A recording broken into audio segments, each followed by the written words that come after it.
இன்னொரு திமுக எம்எல்ஏ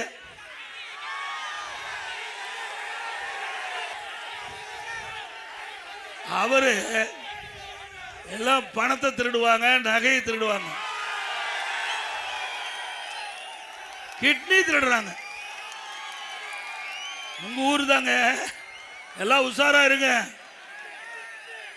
வறுமையின் காரணம் ஸ்டாலின் சொல்றார், திராவிட முன்னேற்ற கழக ஆட்சியில தேளாரும் தேனாரும் பாலாரும் ஓடுது, மக்கள் மகிழ்ச்சியோடு இருக்கிறாங்க, வறுமை என்ற சொல்லே இல்லை என்று.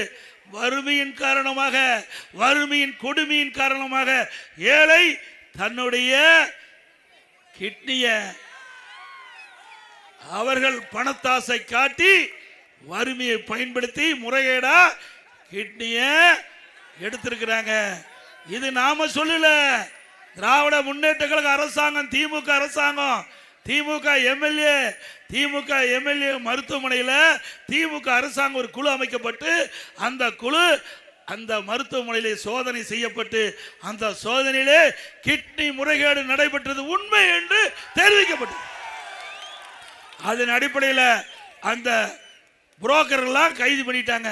ஆனா மருத்துவமனையுடைய உரிமையாளர் கைது பண்ணாங்களா? அண்ணா திமுக ஆட்சிக்கு வந்தவுடன் இதை முறையாக விசாரிக்கப்படும், சட்ட நீதியாக விசாரிக்கப்படும். இதில் தவறு நடக்கும் பட்சத்தில் எவ்வளவு பெரிய ஆளா இருந்தாலும் அவர் மீது உரிய நடவடிக்கை எடுக்கப்படும்.